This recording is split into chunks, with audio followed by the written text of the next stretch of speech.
नमस्कार, मैं डॉक्टर राकेश कुमार शर्मा, सहायक आचार्य। आज हम बीए तृतीय वर्ष अर्थशास्त्र का जो फर्स्ट पेपर है समष्टि आर्थिक सिद्धांत, इसका अध्याय 9 क्वांटिटी थ्योरी ऑफ मनी, इसमें हमने पहले पढ़ा फिशर का मुद्रा परिमाण सिद्धांत। आज हम कैम्ब्रिज के मुद्रा परिमाण सिद्धांत का अध्ययन करेंगे, जहाँ फिशर ने मुद्रा के परिमाण सिद्धांत में लेन देन या आदान प्रदान या सौदों के दृष्टिकोण की व्याख्या की थी, यानी कि मुद्रा को केवल विनिमय का माध्यम समझा था। यहाँ हम कैम्ब्रिज सिद्धांत में मुद्रा के नगद बकाया दृष्टिकोण की व्याख्या करेंगे, जिसमें मुद्रा की मांग और पूर्ति का समय के एक विशिष्ट बिंदु पर अध्ययन किया जाता है। कैम्ब्रिज विचारधारा में मुद्रा को एक स्टॉक के रूप में माना जाता है, जिसमें कैम्ब्रिज विचारधारा के अनुसार लोग अपनी वास्तविक आय का कुछ भाग अपने पास नगद रूप में स्टॉक के रूप में रखने की इच्छा प्रकट करते हैं, यानी कि यह सिद्धांत मुद्रा की मूल्य संग्रह पर जोर देता है। वहीं फिशर का मुद्रा परिमाण सिद्धांत मुद्रा के लेन देन या विनिमय के माध्यम पर जोर देता था, मुद्रा को संचय का साधन नहीं माना था। कैम्ब्रिज सिद्धांत में मुद्रा को संचय या लेन देन या आदान प्रदान का दृष्टिकोण, लेन देन नगद बकाया नगद रूप से अपने पास रखने का दृष्टिकोण माना गया है। कैम्ब्रिज विचारधारा में मुद्रा की मात्रा जो अपने पास रखी जाती है उसे के फॉर काइट, के से सिग्निफाई किया गया है। इसमें मान्यता जो रखी गई है कैम्ब्रिज दृष्टिकोण में, उसमें यह है कि के को स्थिर माना गया है, यानी कि मुद्रा की जो मात्रा नगद रूप में रखी जाएगी उसे स्थिर माना गया है। मुद्रा की पूर्ति बाहर से दी गई मानी गई है, यानी कि मुद्रा की पूर्ति को हम प्रभावित नहीं कर सकते, क्योंकि मुद्रा की पूर्ति कैम्ब्रिज विचारधारा के अनुसार सरकार और रिजर्व बैंक के द्वारा निर्धारित होती है। हम मुद्रा की मांग को प्रभावित कर सकते हैं, मुद्रा की पूर्ति को प्रभावित नहीं कर सकते। यह सिद्धांत भी पूर्ण रोजगार की मान्यता पर आधारित है, और इस सिद्धांत में केन्स के समीकरण के अनुसार उपभोग वस्तुओं की इकाइयाँ ली गई हैं, जबकि पीगू के अनुसार कुल वास्तविक आय ली गई है। यानी कि जो सिद्धांत है कैम्ब्रिज दृष्टिकोण, ये कैम्ब्रिज विश्वविद्यालय की जो अर्थशास्त्री थे, जिसमें मार्शल, पीगू, रॉबर्टसन और केन्स, जो कि हमें आप स्लाइड्स पे देख रहे हो, मार्शल, पीगू, रॉबर्टसन और केन्स, इन्होंने अलग अलग समीकरणों के द्वारा, अलग अलग व्याख्याओं के द्वारा इस सिद्धांत को प्रस्तुत किया है। इसलिए इस सिद्धांत में हम इन चारों की समीकरणों की व्याख्या करेंगे। उससे पहले मैं बता दूं कि कैम्ब्रिज दृष्टिकोण की या कैम्ब्रिज सिद्धांत की कुछ विशेषताएं भी हैं। इसमें मुद्रा की मात्रा को स्टॉक माना गया है, न कि प्रवाह, क्योंकि जहां इरविंग फिशर के दृष्टिकोण में मुद्रा को एक प्रवाह के रूप में लिया गया था, और मुद्रा के प्रवाह की व्याख्या भी की गई थी कि मुद्रा का प्रचलन वेग किस प्रकार प्रभावित करता है अर्थव्यवस्था को और किन किन से प्रभावित रहता है। यहाँ पर हम मुद्रा की मात्रा का एक स्टॉक के रूप में लिया गया है। समाज में आय का कुछ भाग नगद कोष के रूप में भी रखा जाता है, जिसे के द्वारा सिग्निफाई किया गया है। मुद्रा की पूर्ति अल्पकाल में स्थिर रहती है। मुद्रा की मांग लोगों की तरलता पसंदगी पर निर्भर करती है। तरलता पसंदगी, लिक्विडिटी का मतलब कि लोगों के पास कितना नगद धन है, अर्थव्यवस्था में कितनी नगद मात्रा में मुद्रा विद्यमान है, इस बात पर निर्भर करती है।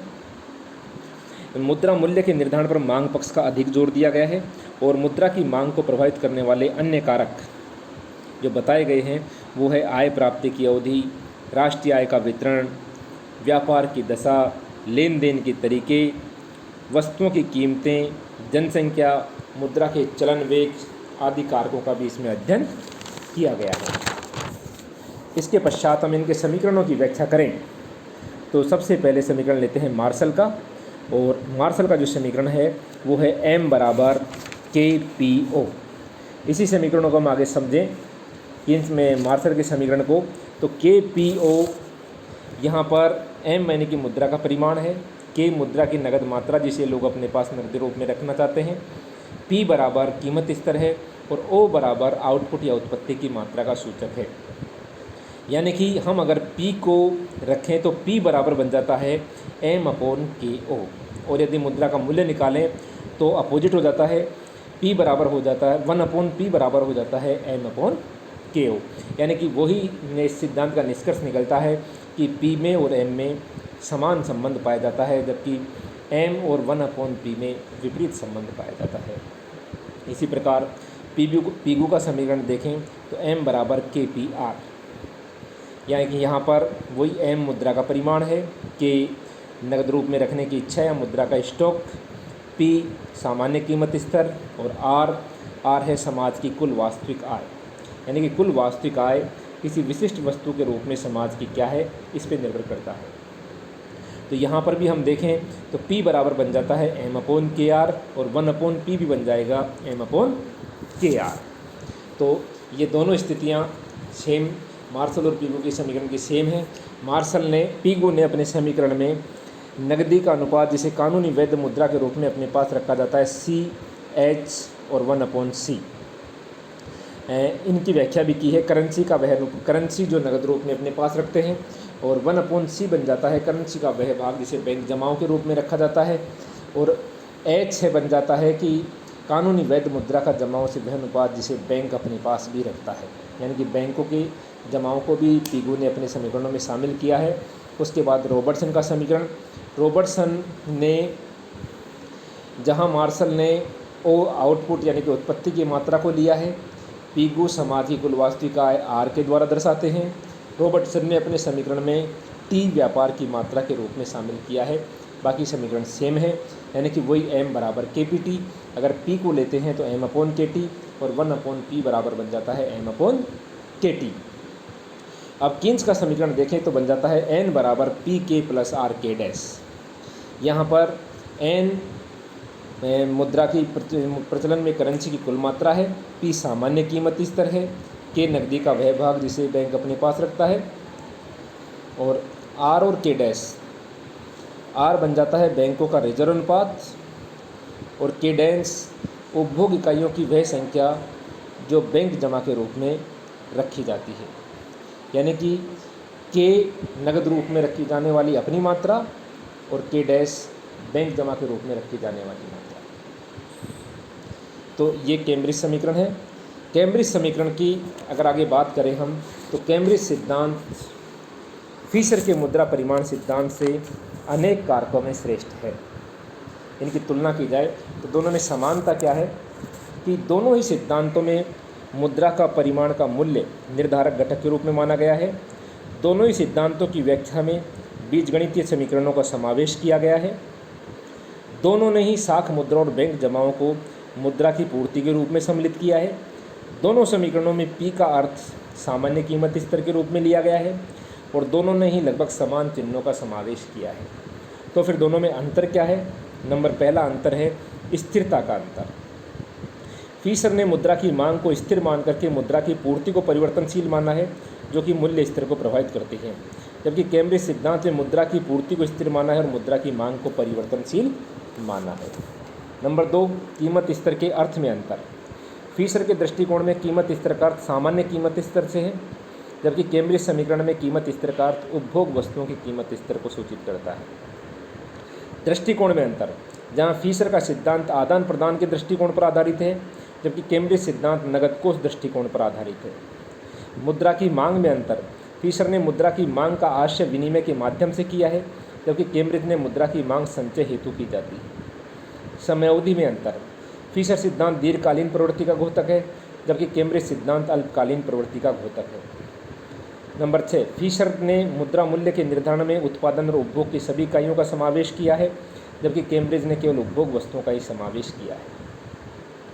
उसके पश्चात कैम्ब्रिज सिद्धांत फिशर के सिद्धांत की तुलना में श्रेष्ठ बताया गया है।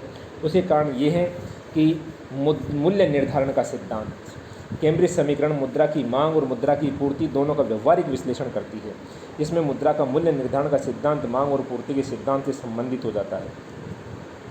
नंबर 2, कारण परिणामों की स्पष्ट व्याख्या की गई है इसमें।